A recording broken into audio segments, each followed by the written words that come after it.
All right. What's going on? It's your boy Tone Duncan. Give me a quick second. We'll be starting up. Join in, jump in. Hope everybody is doing well. Hope we're doing great out here. Feeling good about today. All right. Getting started in just a couple seconds here.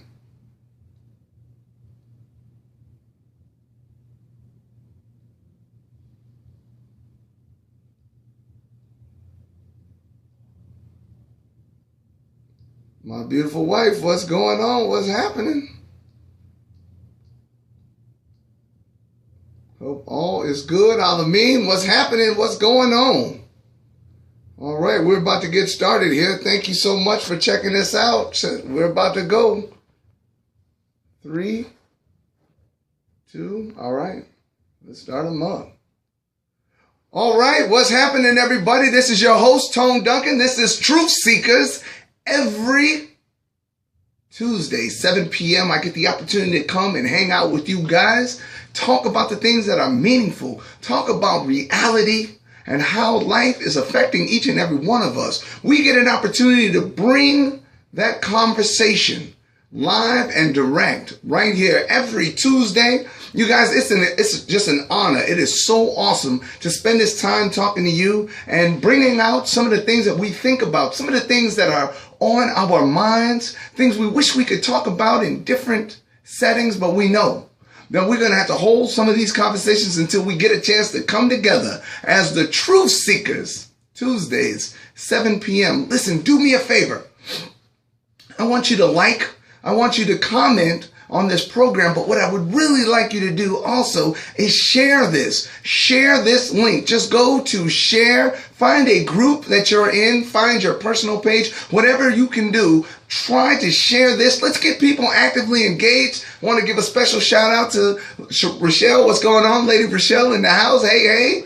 Pari, what's happening? Hope everybody is doing well. I want to say what's going on to YouTube, to Instagram, Facebook, to my TruthSeekrz.com, to all the different ways that people are talking and listening today.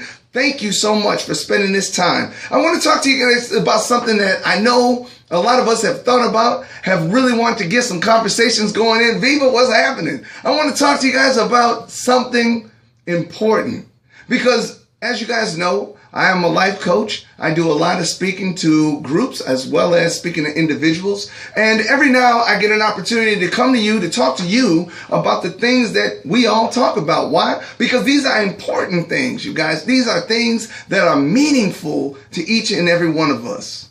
One of the things that I had an opportunity to talk to someone about earlier, special shout out to my awesome son, Sebastian.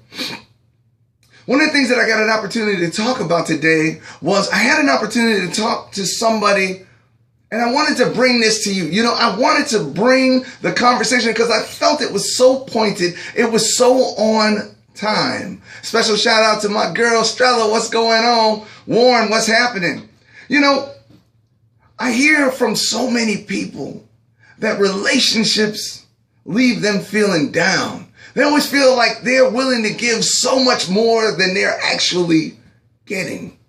And you know, a lot of times we feel this feeling of let down, just disappointment, disdain, like as if the world is not on our level. But I want to talk to you today about why this oftentimes happens.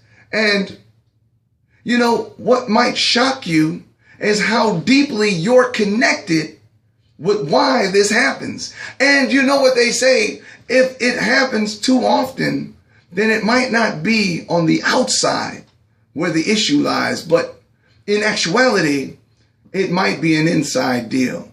I want to say what's going on to Jay. Thank you so much for checking it out. Instagram, what's happening? Thank you so much for checking me out. YouTube, we're starting something new, but you're getting all of these. Listen, if you miss these shows, you can always go back and check them out. They're on either Instagram, YouTube, Facebook, or my page, Truth Seekers.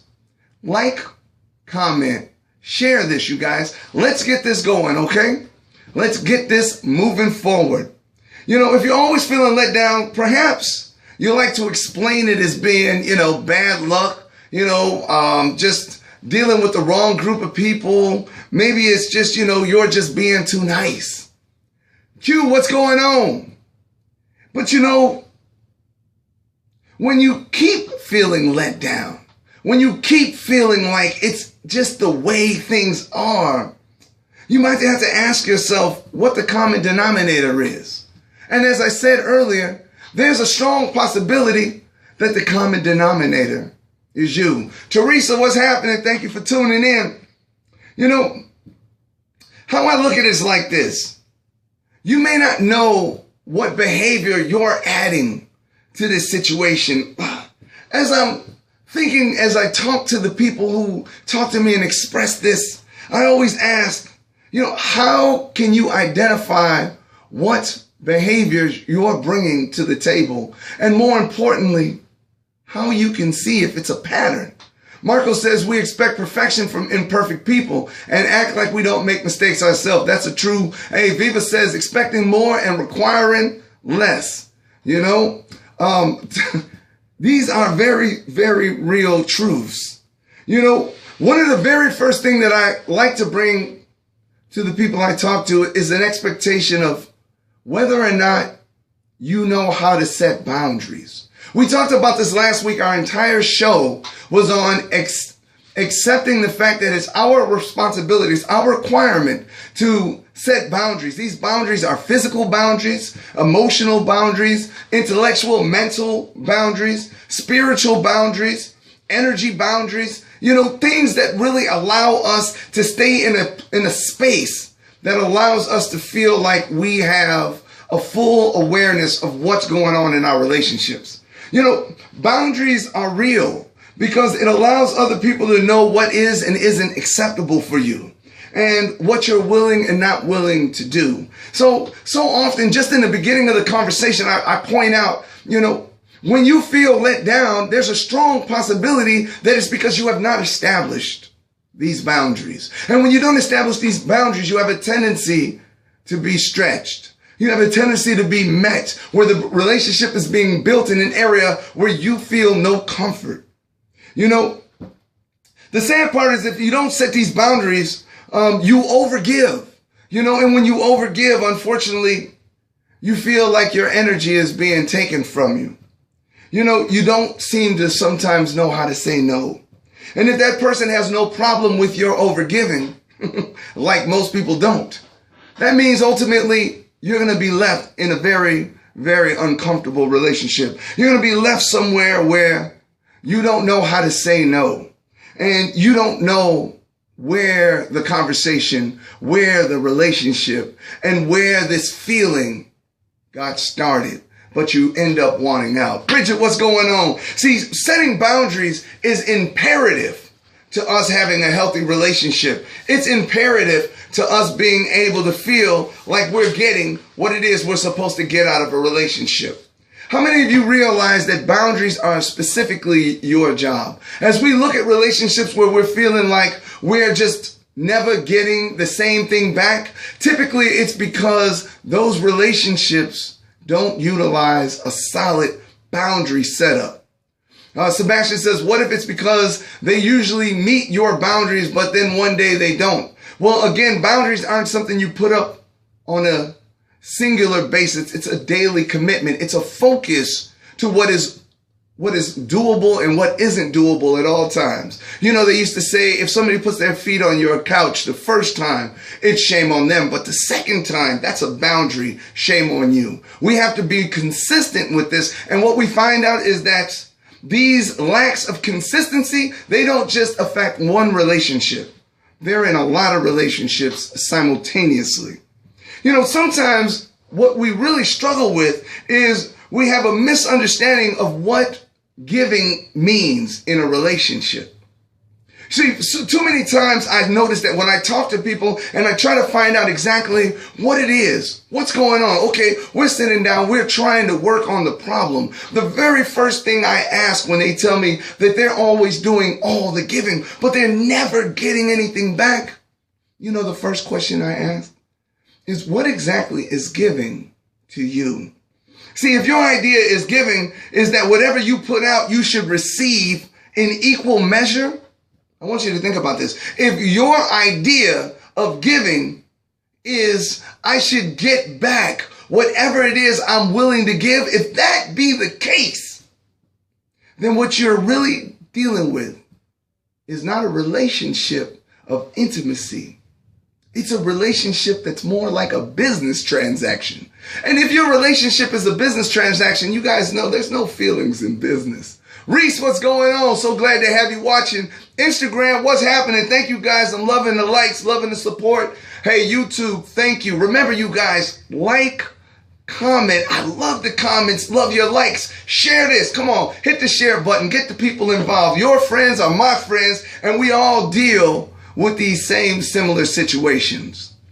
Shay says, giving from your heart and not expecting anything back. Well, that's prerequisite for a real relationship. That is the basis of being able to say that you're in relationships where you're not just the one giving, but you're the one receiving too. Because oftentimes what I find is that if you misunderstand what giving is, if you don't understand what giving is, you will always expect exactly what you gave.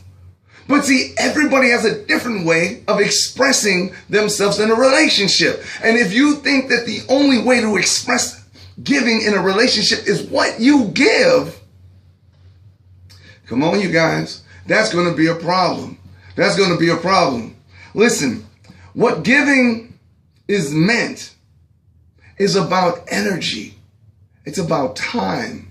It's about what's intimate to the individual. I can't give you what's special to you. You can give what's special to you. I must give what's special to me. And if I'm special to you, I am the person who you would like to receive special things from. You must first make certain that what I am giving, you're interested in. Too often we don't. Shay says, I also would be mindful that when you're a giver, that you're giving from the heart, but don't be no fool. Dion says, I have no expectations on people, therefore I am not disappointed.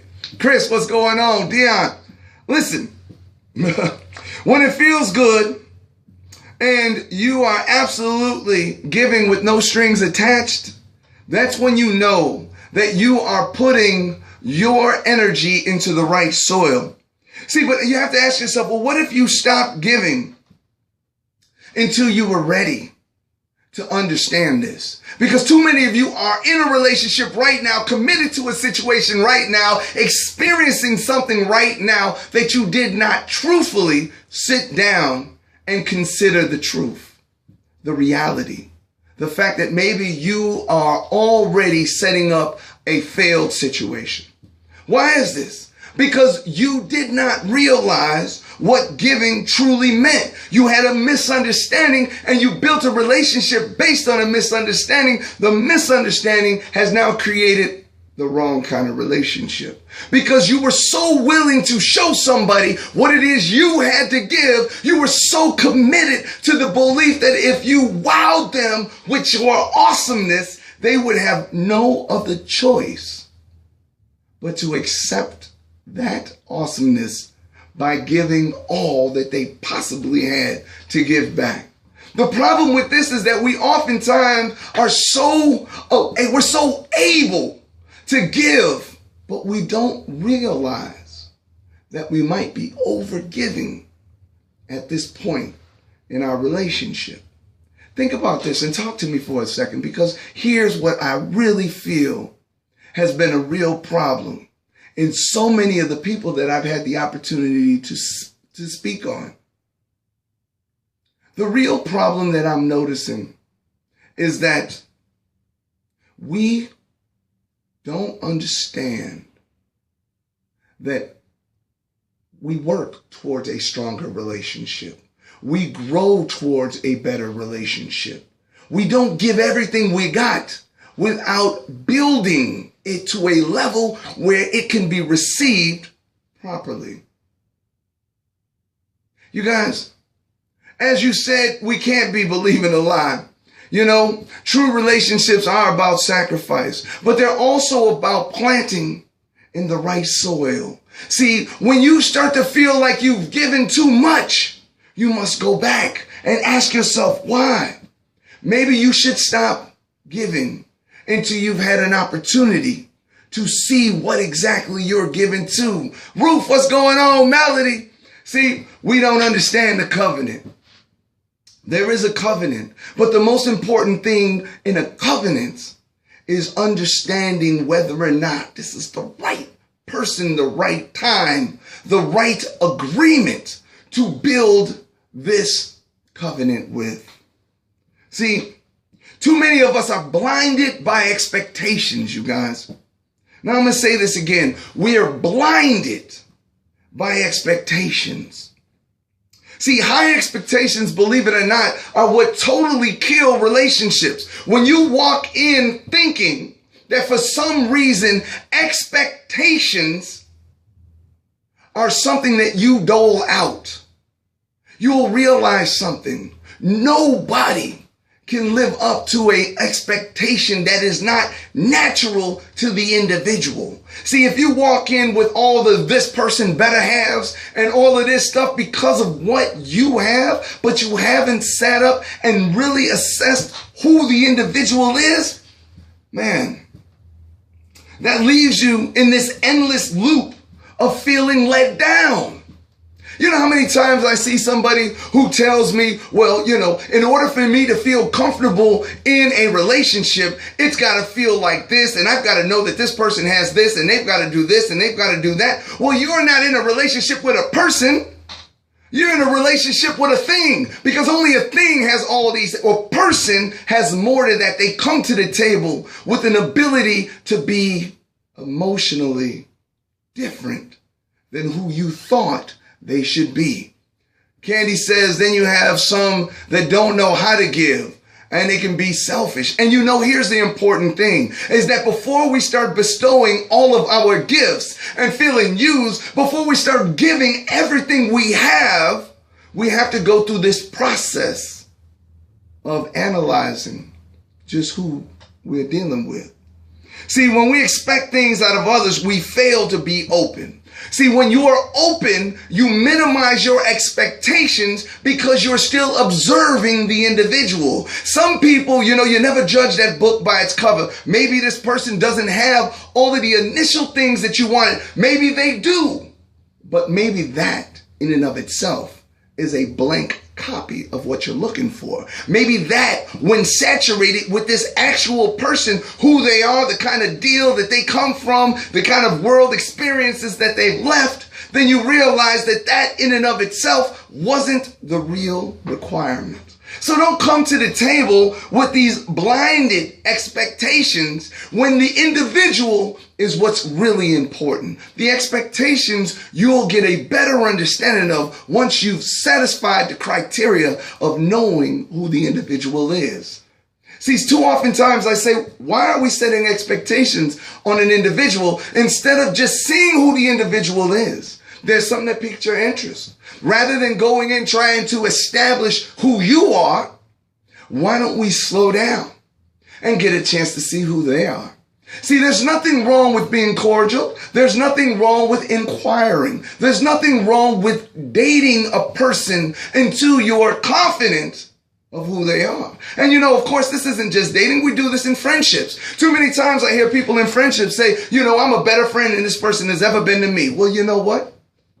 There's a problem there. But a lot of that problem has something to do with not allowing the relationship to dictate how much you're supposed to add to it. You know, not that you're ever supposed to be wishy-washy in a relationship. Just some relationships are not built to withstand the total you. Your expectations can never be reached. That's what Reese says, because they're in the mind of the expectee and not understood by the one who it's being expected by, which is so much the truth. See, okay, all right, here's the deal. We oftentimes want a certain thing out of ourselves. And because we want something out of ourselves, we stack a criteria, a goal, an expectation, things that we want. I want somebody with good credit. I want somebody who cares about their health. I want somebody who loves children. I want somebody who's active in church. I want all these different things, right? But the truth of the matter is what you really want, even if you see all these, is to see how all those elements blend together as an individual. Katie Lowe, what's going on? This is what you want to see. You want to see, okay, now that I realize that these expectations can come without satisfaction, can end up being not the gratification that I was looking for. Why then are you putting so much focus in these expectations? See, when you are blinded by expectations, it minimizes the organicness, the trueness of what's really there.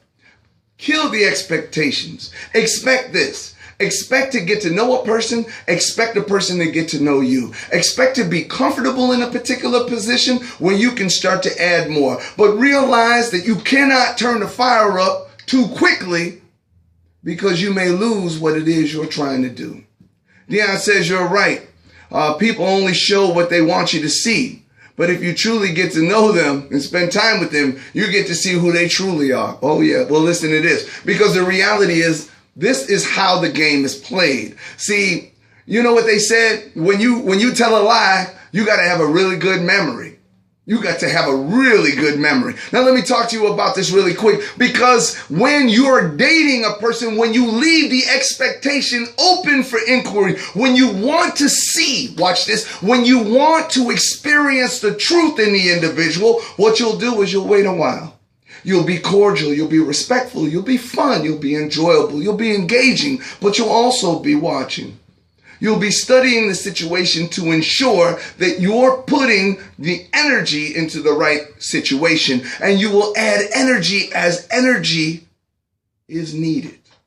Needed not just for that person, but because it's needed by you to reciprocate the strength of the relationship that's building.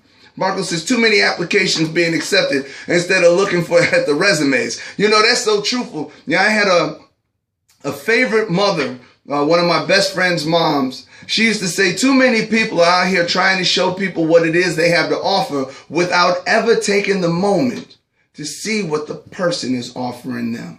I want to take a second out and tell you this is Truth Seekers. Every Tuesday, 7 p.m., I got an opportunity to hang out with y'all. I mean, how awesome is that? Instagram, YouTube, Facebook, TruthSeekrz.com. I am deeply thankful for this chance to kick it. Remember, like, comment, but share. Get this out there. Talk to some people. Let some people see what we're talking about today. Because today what we're talking about is how relationships can leave some of us feeling like we're the only ones doing.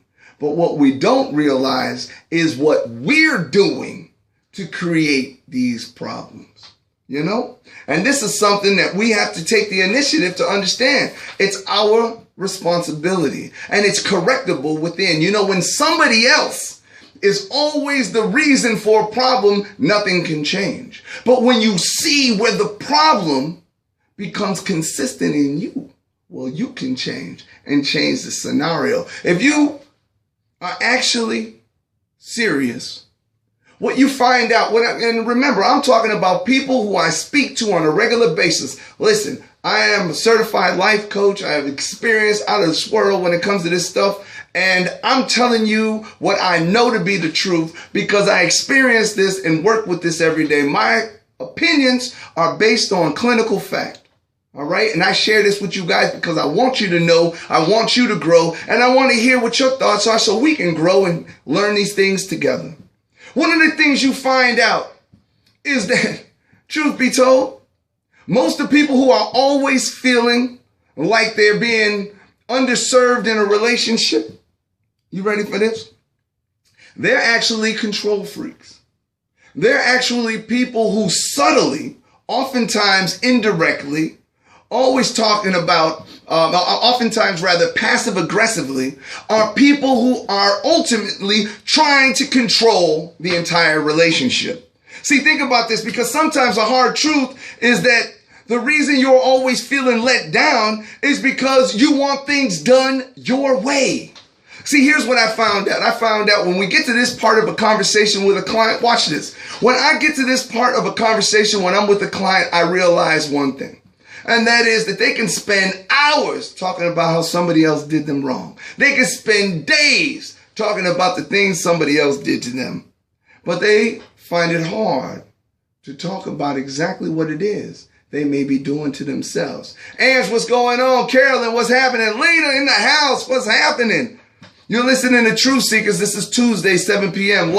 I want to hear your comments, and I want you to share this with the people who are in your groups. Groups of whatever groups. Put them in there. Some of y'all in relationship groups. Some of you guys are in intellectual groups. Some of you just aren't in no group. Share this to your homepage. Listen, it is a pleasure. Instagram, YouTube, Facebook, every 7 p.m. Teresa says moments in time is all that we have. Enjoy the moment without trying to have all the answers to the unasked questions. Well, that is truly the issue. See, you cannot fully enjoy a relationship if you are constantly trying to dictate what other people are supposed to bring to it. I'll say this again. When you're constantly expecting something out of somebody else, you have already started to dominate and railroad the conversation, the relationship, and the experiences that you guys are having. So now you're putting stress on somebody, and what ends up happening when you put this stress on them is that it makes them give less. So because you're now competitively trying to show them that you're the one giving everything, you extend your giving and they start to decrease it. One of the things that we don't understand too is that if you want to lead by giving, not by loving, not by sharing your time, not by sharing your inquiry as to what kind of person you're dealing with, but when you want to lead with what you've done, you've oftentimes put yourself in a relationship where the other person has no other choice than to just sit there and accept what you have to give and enjoy the ride. See, when's the last time that you really sat down and asked yourself, what does this other person want? What are their objectives? What are their goals? What are they hopeful of? What is a good relationship to them? And when I say this, I don't mean in the middle of an argument or some weird, strange conversation that nobody ever feels comfortable having. When I talk to a client and I talk to them about a relationship that they're talking about, the very first question I ask is, have you ever sat down and just listened to what a quality relationship is to that person? Have you ever just sat down and just listened to them talk about what a meaningful relationship was to them? Oftentimes we don't, because we're so stuck. We're so caught up in our personal expectation of what happiness is. Too many of us are selfish in that regard. But what ends up happening is you constantly feel let down. I'll give you a perfect example. I knew a person who I talked to. They'd come, we'd spend some time, got to know each other really well. And in one of our conversations, when we were discussing these kind of problems, they went on just a tangent of how many things they were doing to try to be a better person, to try to make the relationship work, to try to show them that they care, to go out of their way, buy things from the mall, buy them special colognes, do little things for them, cook that favorite food. And I asked them, I said, and what would a meaningful relationship mean to them? You know what, y'all? They hadn't passed that point. They hadn't actually asked that question. They thought that they could dictate what a relationship should be by their own actions. I'm going to say this to you again. They were being controlling. But they felt that they were the one who was being extended and misused. See, what we find out about these kind of relationships is it's all based on codependency. I'm going to say it again because a lot of you don't understand this. If you're always in a relationship where you are giving everything you got but never feeling like you're getting it back in return, listen, it's called codependency. On the surface, see, codependency can look like a person who is willing to overgive, a person who's way too nice, a person who's always trying to make the other person feel happy. But no. Listen to this. Please understand. That's called codependency. And oftentimes, that codependency is because of a pattern. And that pattern is based on, I help you and do everything for you. So then you have to do what it takes to make me feel good. So because you are so committed to the belief that this particular relationship will make you feel better, you give with the expectation of getting that back. Some of you know exactly what I'm talking about because you've been in relationships. You've been in situations where a person gives you everything they think you want and then expect you to give them everything that they want, even though they may have never expressed all the things they wanted, or they may not even know all the things they wanted. Here's the worst thing. The third thing is when what they want isn't even obtainable. It's so fairy tale. It's so not realistic. It so puts you outside of a comfort zone that makes you feel good in a relationship that you don't even want anything to do with it. See, codependency is real. And oftentimes we don't understand where codependency comes from. See, it's a lot to ask somebody else. And the end result is often you feeling let down because they feel it too. See, look at how much self-esteem truly plays into that. I'll say that again. You'll realize self-esteem is one of the primary drivers in this situation. Too often, because codependency starts with negative belief systems, a feeling that outside help is going to do more for you than inside love. This feeling, this belief, this thought that somehow somebody somewhere can do for me what other people can't. What I can't do for me. This is where codependency starts. This is where we realize that the reason you are feeling overextended, the reason you're feeling like nobody is willing to give you what you are willing to give is because of a belief system that happiness is an external thing. And we need to go back to understanding the internal power of self-love. When you are everything you need, I'm going to say this again. When you are every single thing you need in a relationship to be happy, when you are everything you've ever wanted to pick you up when you are down, when you are everything you could possibly ask for when it's time to have a great day, then you are no longer codependent. You are just interested in sharing this with somebody. See, when you need nothing but are willing to give your everything, there is no way you ever feel overextended. See, when you realize that every bit of the happiness that you need on the inside is enough to give you what other people think comes on the outside, you are truly ready for a relationship. But I'm going to say this to you, and I mean this wholeheartedly. We must realize that codependency is the indicator of a negative relationship. Ask yourself one question. Why do I need somebody else to make me feel good? Why do I need to extend myself to a point where somebody else has to give me something to validate me? They have to offer something to me so that I feel uplifted, so that I'm happy to come home from work, so that I'm happy to go to the movies and to go to the store and to do all these things. Why does that come from outside? It's impossible. It's a fairy tale. Low self-esteem is the number one reason why we overextend ourselves, exert our energy to the point of depletion, and then feel misused, abused, unwanted, and as if we're incapable of finding an equal. Some of us are single right now. We're sitting in a house by ourselves right now. We know people who are calling us on the phone, telling us their problems right now because they have not taken the time to say, why do I believe somebody else got the answer for me?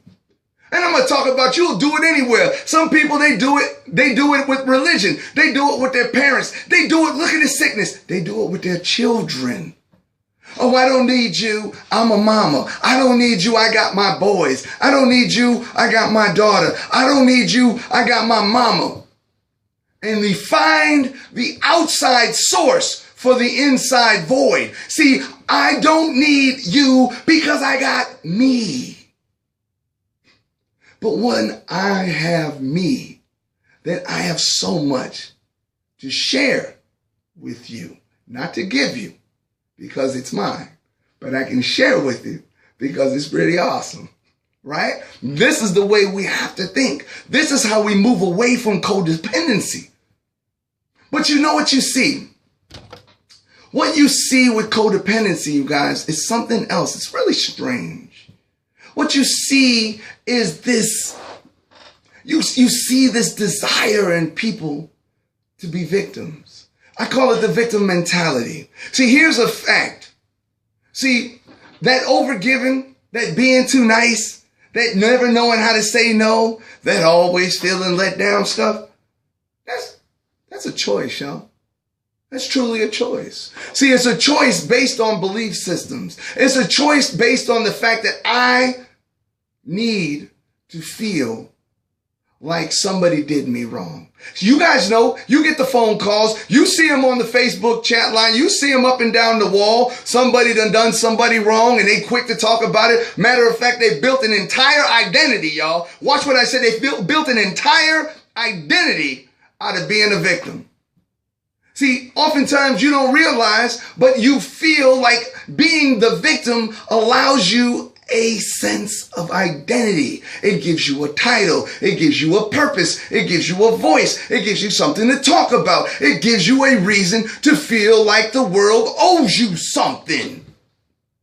Talk to me. We can't live like victims. When a person tells me, you know, Tone, I always feel like I'm the one who's giving, but I'm never getting what I want. I'm respectful because I understand that these are what we consider to be mental strategies that went awry. We had a strategy we probably picked up from somebody. It's a hand-me-down from a family member or something of this nature. And what do we end up doing? Talk to me about this. What ends up happening here is that we start to become the victim that we watched. The victim we saw get the success. Because you know what they say about children? Yeah, the truth do hurt. You're right about that, Ange. Candy says, due to imperfection, we always disappoint each other, no matter what type of relationship it is. Now, that's so true. But watch this real quick. When children act out, the first thing you hear is that what? Negative attention is better than no attention at all, right? So this goes back.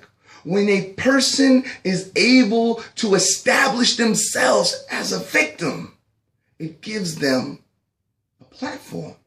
It gives them the right to be. It oftentimes allows them the convenience of some negative belief system they had way before that relationship. So when I talk to people all the time, I say to them in healthy relationships, I talk to people who say, look, I'm interested in starting a relationship. Let's just go over some things. I want to feel sharp while I'm talking to people. Well, the very first thing I do is I tell them, be aware. Be aware of the person who is going to start the conversation off with, well, in relationships, I always feel like I'm constantly the one doing all the giving. Because that person has been victimized.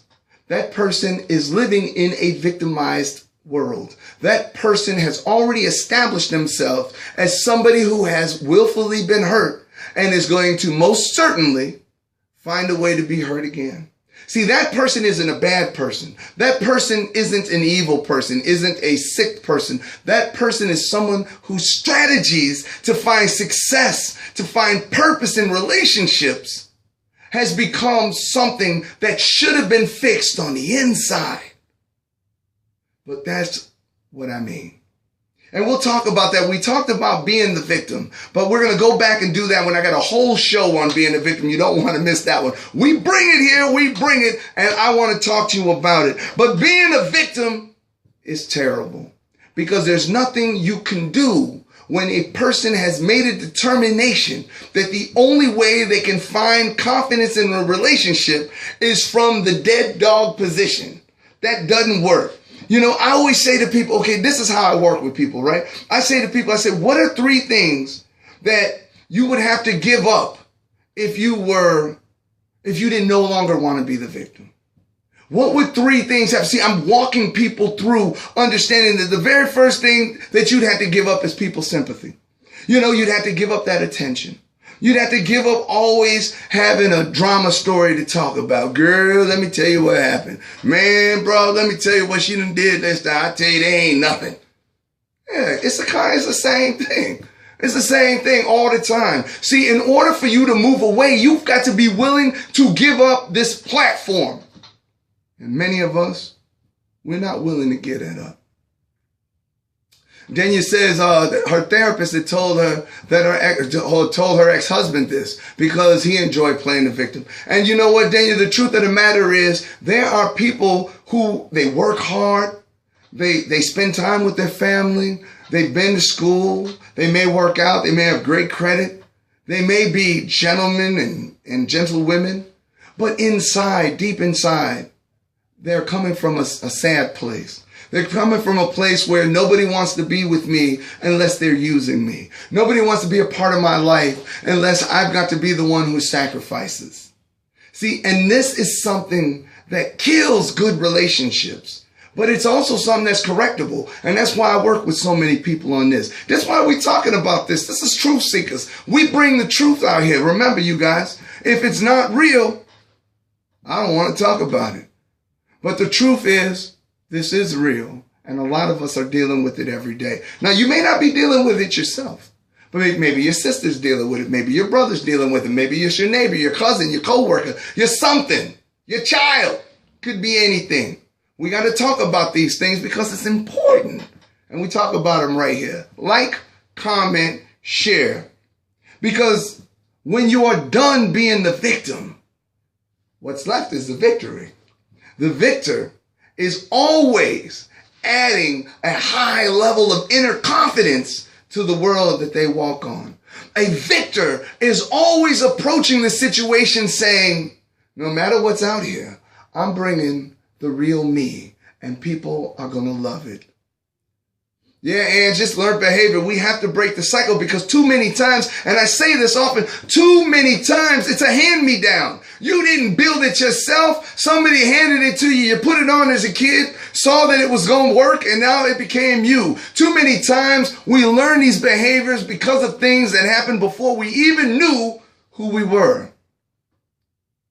Teresa says, make sure what you are doing is something you want to do without any regrets. Man, would you tell it? That's exactly what I'm saying right there. You have to be unapologetically you. But you have to understand the reason you are so unapologetically you is because everything that you ever wanted is already with you. It's in you. You bring it. Just like anything that's missing, it's missing in you. Not around you. If you don't feel fulfilled in a relationship, it's because you overcommitted to it. It's because you're expecting something out of it that you can never have. See, too many times I notice people projecting. See, they see qualities in themselves and they start to assume that because they have these qualities that somebody else does, because they like to go shopping for somebody who they like, they think somehow that if a person isn't shopping for me, well, that must mean that they don't really like me. That must mean that they don't really care about me. See, that's called over projecting. See, when you project what you think is quality, when you think that because you do a certain couple of things that make it awesome, that is what awesome means, no, you're going to be let down. You're going to be let down. And oftentimes it goes back to what we talked about.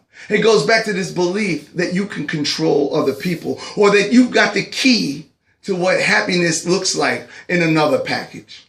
Again, this always goes back. I talk to people all the time. When I ask them, I say, what does it mean to be in a happy relationship? Well, what it means is that somebody will do this for me.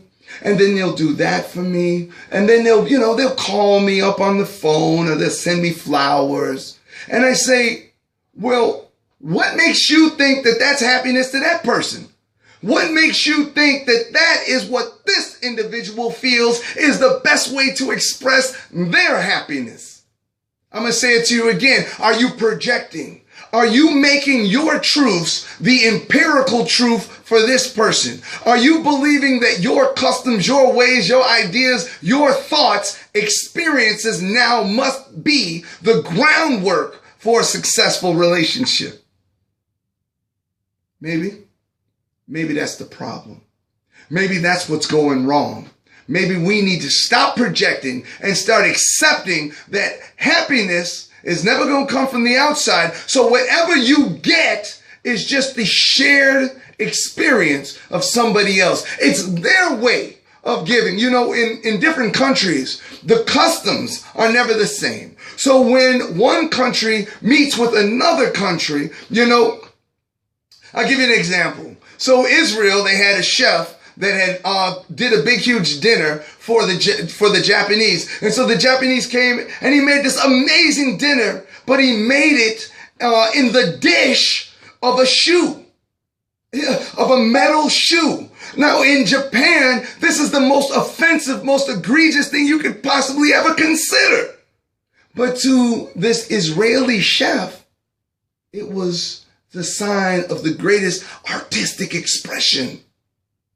You know, getting to know what makes other people happy, getting to know how other people express their gratitude can change so much of a relationship. It can stop you from thinking your ideas are the truth for the both of you. It's foolishness. You don't need to think about that like that. It doesn't work. Never does. See, but again, we are going back to the number one problem. And that number one problem is that we are oftentimes in patterns. Watch what I say. We're in patterns where we constantly are going from bad relationship to bad relationship to bad relationship, constantly having the same toxic friends, constantly having partners who are evidently selfish, are emotionally unavailable, and you always feel like you got the short end of the stick. See, these are patterns. Yeah, life lessons are not always pretty. But you do learn if you're willing to, if you're open-minded enough to say, I want to know how I can fix me. I'm not going to give somebody else the power of being the total possessor of all issues. If I see it as a pattern, I want to fix it in myself.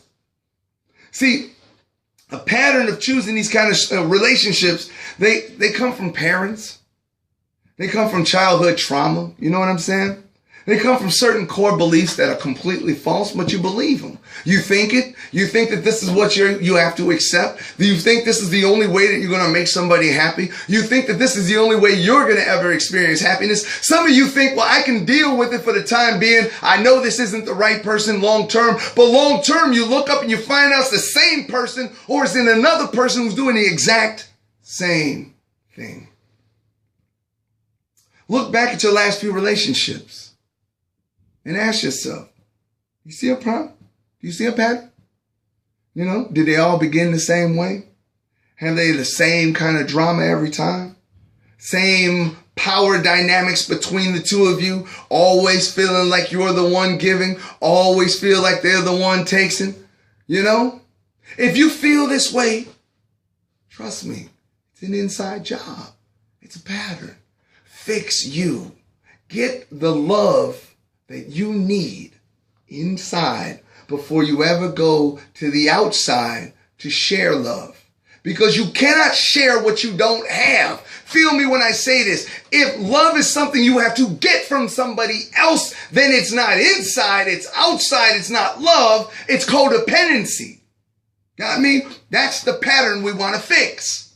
See, I can share love with my wife. I can share love with my children, but I can't get love from them because I don't have any room for it. I got too much love in me now, but I can share that love and it can coexist together. We have to understand this. These patterns are unhealthy. And these same patterns create the pain inside of us.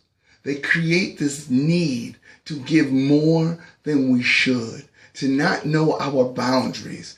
Candy says, learning how to love yourself for your own happiness. You said it 100%. That's exactly what it is. Understanding that you bring everything you ever needed. And everything else from there is how we share. That's what it is. It's shared. It's shared. And when you get this, then you break away from these same patterns. Because again, I'm going to tell you something. The same type of toxic relationships you have at the workplace, the same kind of toxic relationships you have in your dating world, the same kind of relationships you have at your church, the same relationships that you have in your special organizations, your groups, all this, same relationships, because it's a pattern. The patterns come from within, and you feel left out. We got to know this. We got to work on it, because once you get it, once it's clicked in, once you understand exactly what's happening, then you have the power to create change. Well, at that moment, you have the ability to say, that's enough. I no longer want that. That doesn't serve me. See, because then now you are understanding the purpose of boundaries. See, some people feel, well, if I put up too many boundaries, nobody's going to want to be around me. That's because you need somebody around you for you to feel complete. But once you understand that you will never feel complete, you will always feel abused, you will always feel used, you will always feel misunderstood, you will always feel taken for granted, you will always understand that outside energy depletes you. Inside energy sustains you. This is what's real. This is what it's all about. I hope you guys are understanding this, because it's so serious. So many of us are dealing with it on a regular basis. We hear our friends talk about it, and we keep saying to ourselves, oh, I wish such and such could just find a good man. Oh, I wish such and such could just find a good woman. Oh, then you can't find them, because what you are looking for cannot come from the outside. You need to tell them, listen, you need help. I'm a friend, but I'm not a therapist. You need to talk to somebody to start to work these problems out. Watch what I said. My people don't like to get help, but help is real. See, if your washing machine didn't work, I know you have the ability to fix a washing machine, had you the literacy, had you the knowledge, had you the technical savvy, but you don't. So for that reason, you have to go out and get somebody to fix it. See, but when it comes to a relationship, when it comes to some cognitive issues, when it comes to not having a strategy in place that's going to help you navigate through these same negative, toxic relationships, ultimately causing you stress, ultimately giving you the kind of negative lifestyle that you never, ever are supposed to have. We are scared. We shy away from getting help. What we do is we close down, y'all. We close down. We start to feel like it's everybody else's fault. We start to feel like maybe I'm just destined not to be happy. Maybe I'll just be single my whole life. Maybe I just have to be in a relationship where I do all the giving.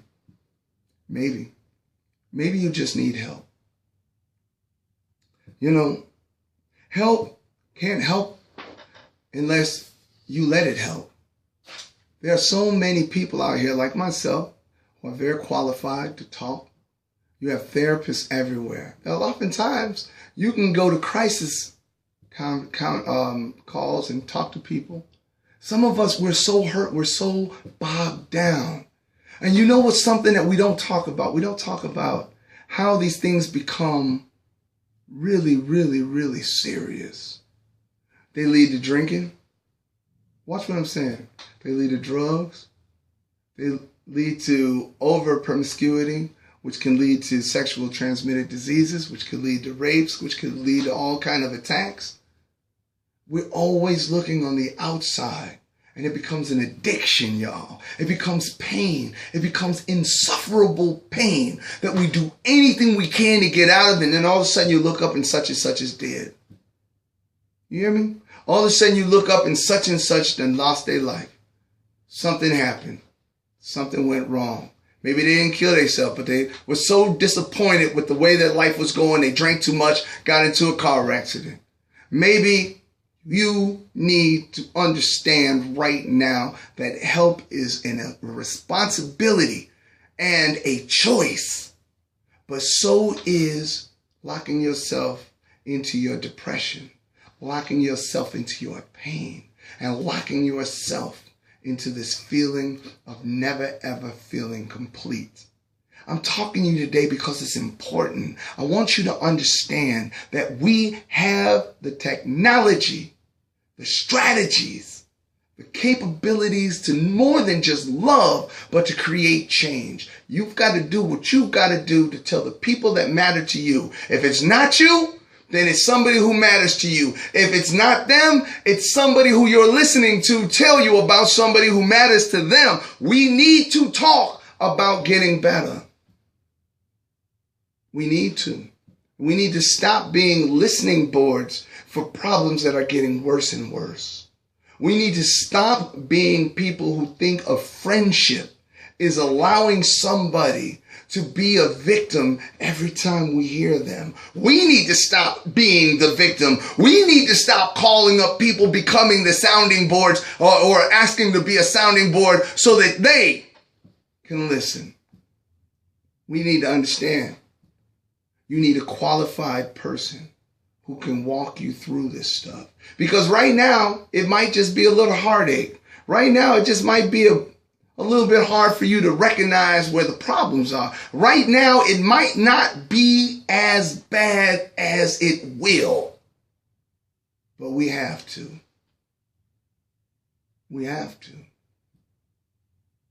And we have to realize that just like they have a choice, you have a choice. As a friend, how many more friends do you want to see hurt?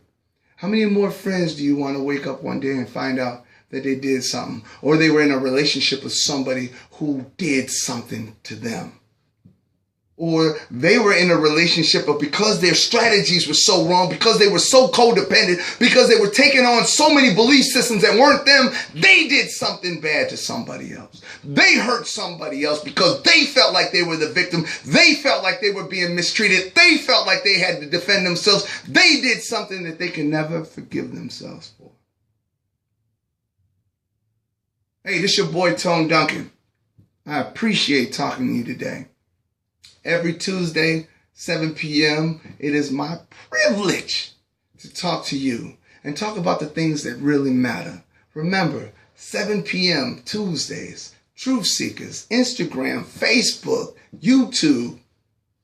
It is my privilege to hang out with you. Hey, finish your comments. I'm always checking it out. We keep the dialogue going. Until next week, y'all. Peace.